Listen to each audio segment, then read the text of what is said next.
Guys, कैसे हो आप सब? आई होप सब बढ़िया होंगे। तो हमने स्टार्ट किया था निजी क्षेत्र और सार्वजनिक क्षेत्र। हम इससे पहले वीडियो में निजी क्षेत्र के बारे में अच्छे से पढ़ चुके हैं। जो आज इस वीडियो पे नया आया है वो जाके देख सकता है, आपको लिंक डिस्क्रिप्शन बॉक्स में मिल जाएगा, ठीक है। अब हम स्टार्ट करेंगे सार्वजनिक क्षेत्र की। सार्वजनिक क्षेत्र क्या होता है और ये इसमें कितने प्रकार के क्षेत्र आते हैं, यानी कितने प्रकार के सेक्टर्स होते हैं, ठीक है। पहले हम पढ़ेंगे सार्वजनिक क्षेत्र क्या होता है।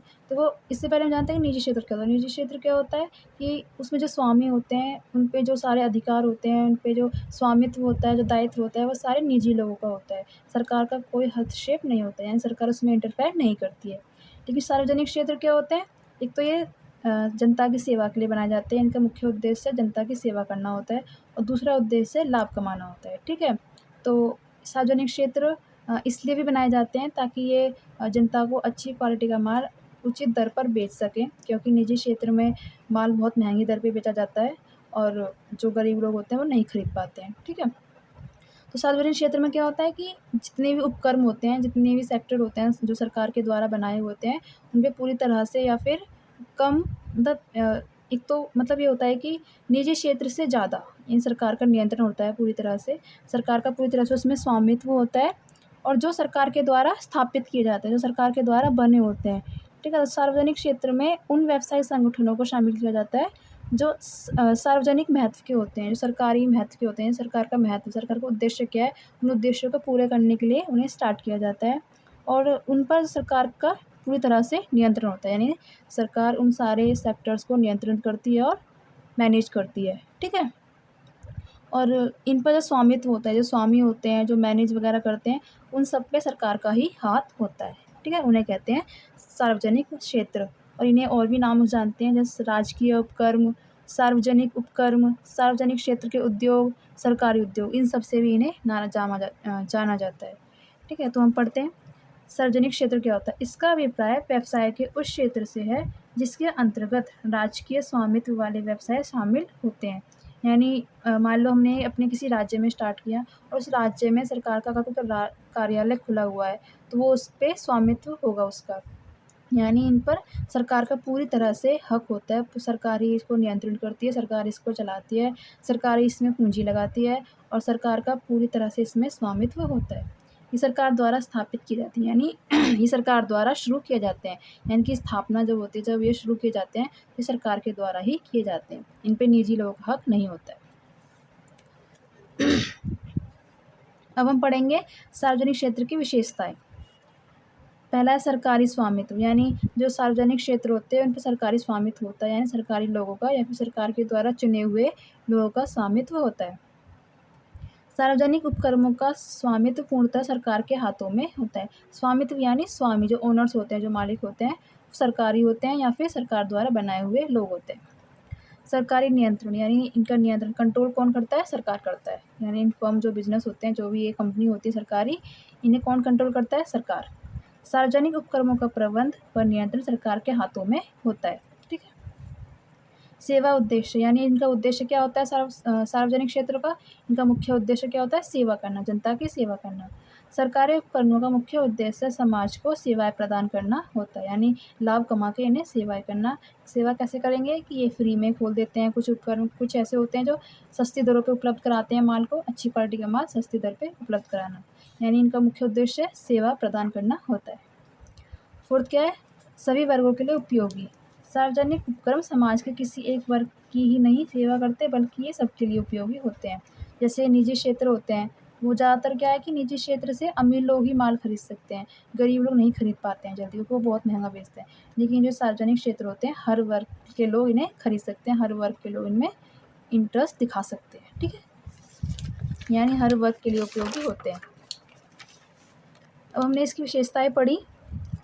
अब हम पढ़ेंगे सार्वजनिक उपक्रमों के प्रारूप, यानी ये कितनी तरह के होते हैं, ठीक है। तो पहला हमने पढ़े थे ना कि कितने तरह के होते हैं। देखो, इसे बताया था ना, एक होता है विभागीय उपक्रम, एक होता है वैधानिक निगम और एक होता है सरकारी कंपनी। तो विभागीय उपक्रम क्या होता है? डिपार्टमेंटल। तो इसमें क्या होता है कि विभाग में, अलग अलग विभाग में बटे होते हैं सरकार के द्वारा, हर राज्य में, हर स्टेट में, हर जिले में अलग अलग विभाग के द्वारा बने होते हैं। तो आज हम पढ़ेंगे इस वीडियो में पहला विभाग, विभागीय उपक्रम, ठीक है। तो इसमें क्या होता है, इसे इंग्लिश में कहते हैं डिपार्टमेंटल अंडरटेकिंग। इसमें ऐसे सार्वजनिक उपक्रम से है जिसका संचालन या उसका मैनेज कौन करता है, सरकारी द्वारा, यानी सरकार के द्वारा बनाए हुए विभाग के लोग, यानी जैसे मंत्री। जैसे मान लो भारतीय रेलवे है, उसका मंत्री उसको मैनेज करेगा, कर्मचारी नियुक्त करेगा, सब कुछ वो मंत्री ही करेगा। और इसमें क्या होता है, पूरी तरह से नियंत्रण सरकार का होता है। और जो कर्मचारी होते हैं इस विभाग के, वो सरकारी कर्मचारी कहलाते हैं, यानी कि जो भी इस विभाग में काम करता है वो सरकारी कहलाते हैं लोग। ठीक है। इसका अभिप्राय ऐसे सार्वजनिक उपक्रम से है जिसका संचालन एक सरकारी विभाग के रूप में संबंधित मंत्री के निर्देशन में किया जाता है। यानी ये क्या होता है कि सरकार द्वारा एक मंत्री चुना जाता है उस विभाग के लिए, और वो इसको मैनेज करता है, वो इसको चलाता है इस विभाग को। विभाग यानी अलग अलग में बांटना, जैसे टेलीफोन या चिट्ठी वाला अलग विभाग हो गया, भारतीय रेलवे अलग विभाग हो गया, इसी तरह शिक्षा विभाग अलग हो गया। इस तरह के अलग अलग मंत्री बनाए हुए होते हैं और वो अपने विभागों को संचालन करते हैं, यानी चलाते हैं। और वो क्या कहलाते हैं, सारे सरकारी कर्मचारी। ठीक है। उनकी विशेषताएं, स्थापना। इनकी स्थापना एक सरकारी विभाग के रूप में सरकार द्वारा की जाती है। यानी इनको शुरू कैसे किया जाता है, इनको स्टार्ट कैसे किया जाता है, ये जो सरकारी विभाग के नाम से होते हैं, ये इन्हें सरकारी विभाग के नाम से जाना जाता है और सरकार इन्हें शुरू करती है। स्वामित्व, यानी जो ओनर होते हैं वो कौन होते हैं, इन उपक्रमों पर पूर्ण सरकारी स्वामित्व होता है, यानी पूरी तरह से सरकार का हक, सरकार का अधिकार होता है, सरकार इनके मालिक होते हैं पूरी तरह से। ठीक है। पृथक अस्तित्व नहीं, ये अपने नाम में संपत्ति नहीं रख सकते और ना ही सरकार की अनुमति के बिना किसी पर मुकदमा कर सकते हैं।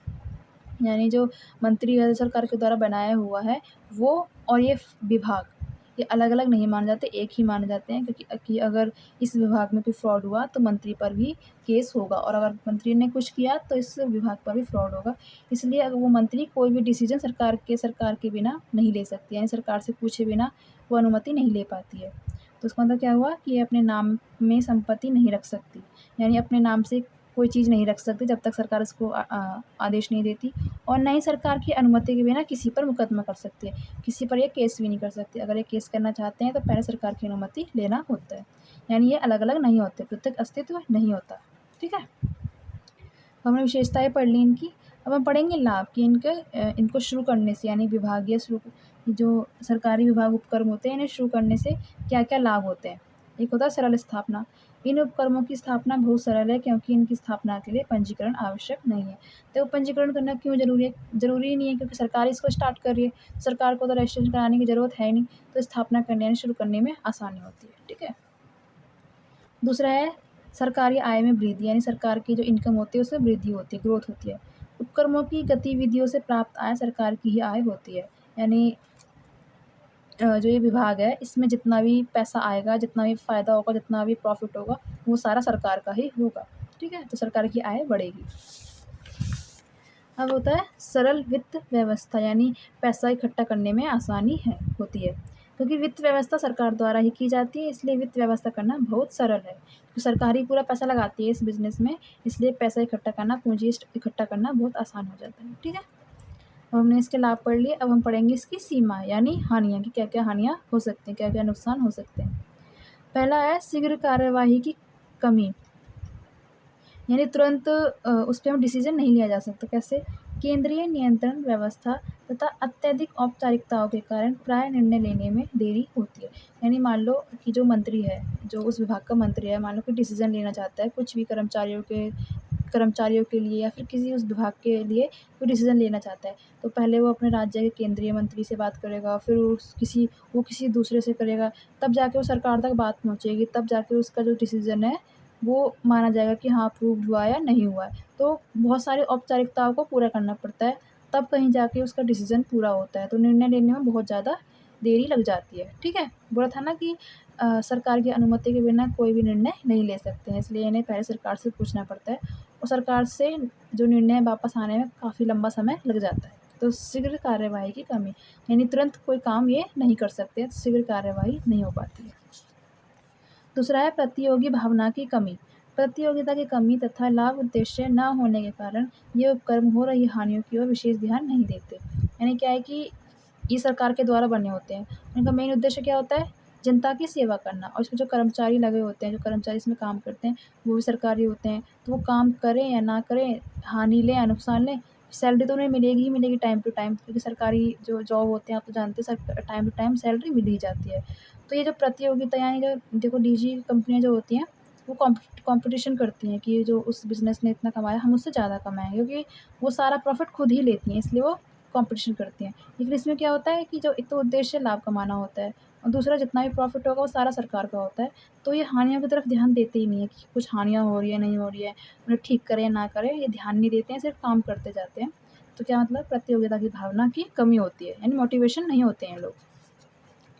तीसरा है अधिक राजनीतिक हस्तक्षेप, क्योंकि देखो ये सरकार के द्वारा बने होते हैं, ठीक है? तो सरकार ही इनका नियंत्रण करती है, सरकार ही इनको चलाती है, सरकार ही पूँजी लगा रही है, सब कुछ सरकार कर रही है, तो राजनीतिक हस्तक्षेप बहुत होता है, यानी सरकार का नियंत्रण बहुत ज़्यादा हो जाता है। हर छोटी-छोटी चीज़ में ये सरकार टोकती रहती है कि आप इसको ऐसे करो, तो राजनीतिक हस्तक्षेप ज़्यादा होता है। विभागीय उपक्रम एक मंत्री की देखरेख में चलाए जाते हैं। मंत्री राजनीतिक पार्टी के प्रतिनिधि होने के कारण पार्टी हित को देश हित पर प्राथमिकता देते हैं। यानी जो मंत्री होते हैं वो उन लोगों की बात मानते हैं, जो राजनीतिक यानी जो पॉलिटिशियंस होते हैं उनकी पार्टी के मेंबर्स होते हैं वो, है ना? तो वो उनके बिना तो कोई काम कर नहीं सकते, जो भी डिसीज़न लेते हैं वो उनसे पूछ कर लेते हैं। तो ये जो भी करते हैं वो लोग इन पे इंटरफेयर ज़रूर करते हैं, इंटरेस्ट ज़रूर दिखाते हैं कि आप ये नहीं कर सकते, वो नहीं कर सकते। क्योंकि ये लोग सोचते हैं कि मान लो अगर गलत डिसीज़न ले लिया और वो देश के लिए मतलब नुकसान हुआ, इसलिए तो अधिक राजनीतिक हस्तक्षेप होता है, यानी ज़्यादा सरकार इसमें इंटरफेयर दिखाती है, ठीक है? तो अब हम देखते हैं कि ये कहाँ-कहाँ उपयोगी होता है, कहाँ-कहाँ अच्छा माना जाता है। जहाँ सार्वजनिक हित में पूर्ण सरकारी नियंत्रण आवश्यक हो, यानी ये वहाँ शुरू करना ज़्यादा अच्छा माना जाता है, जहाँ पूरी तरह से सरकार का नियंत्रण होना ज़रूरी होता है कि हाँ, यहाँ पर सरकार का नियंत्रण होना चाहिए, वहाँ इसको स्टार्ट करना अच्छा होता है। जहाँ सार्वजनिक उपयोगिता की सेवाएँ उपलब्ध करवानी हो और निजी क्षेत्र की भागीदारी शून्य हो, मतलब जहाँ सरकारी सेवाएँ ज़्यादा देना ज़रूरी माना जाता है और जो निजी क्षेत्र होते हैं उनकी भागीदारी ना हो। मान लो जैसे कुछ माल बेचने में हो या फिर कोई भी सेवा प्रदान करने में हो कि जो निजी क्षेत्र है वो ढंग से नहीं कर रहे हैं, जनता खुश नहीं हो रही, जनता परेशान है, निजी क्षेत्र जो है वो ढंग से अपनी भागीदारी नहीं कर रहे हैं, ज़ीरो है एकदम। तो वहाँ सरकार को अपनी भागीदारी दिखानी पड़ती है और सेवाएँ उपलब्ध कराते हैं, यानी करवानी चाहिए। जहाँ सेवा उपलब्ध करवानी होती है वहाँ ये खोले जाते हैं, ठीक है? जहाँ अधिक पूँजी निवेश होती हो जहाँ अधिक पूँजी निवेश होता हो तथा जहाँ लाभ की कोई गारंटी ना हो, ये वहाँ स्टार्ट किए जाते हैं जहाँ पूँजी की बहुत बड़ी मात्रा में ज़रूरत होती है और लाभ की कोई गारंटी नहीं है, यानी लाभ होगा कि नहीं होगा कोई गारंटी नहीं है, तो अधिक पूँजी सरकार ही लगा सकती है, ठीक है? तो आई होप आपको अच्छे से क्लियर हो गया होगा। हमने ये पढ़ लिया कि सार्वजनिक क्षेत्र क्या होते हैं और उसका पहला विभागीय उपकर हमने डिस्कस कर लिया। हम इसके नेक्स्ट वीडियो में बाकी जो 2 विभाग हैं वो डिस्कस करेंगे। आई होप आपको अच्छे से क्लियर हो गया होगा। अगर आपको मेरी वीडियो अच्छी लग रही है, अगर आपको मैंने समझाया हुआ समझ आ रहा है तो आप मेरी वीडियो को लाइक कर सकते हैं, मेरे चैनल को सब्सक्राइब कर सकते हैं और आपको अगर कोई डाउट है या फिर आपको फीडबैक देना है कि अच्छा है या नहीं, समझ आ रहा है या नहीं, आप कमेंट कर सकते हैं, मैं आपका रिप्लाई ज़रूर करूँगी। Thank you.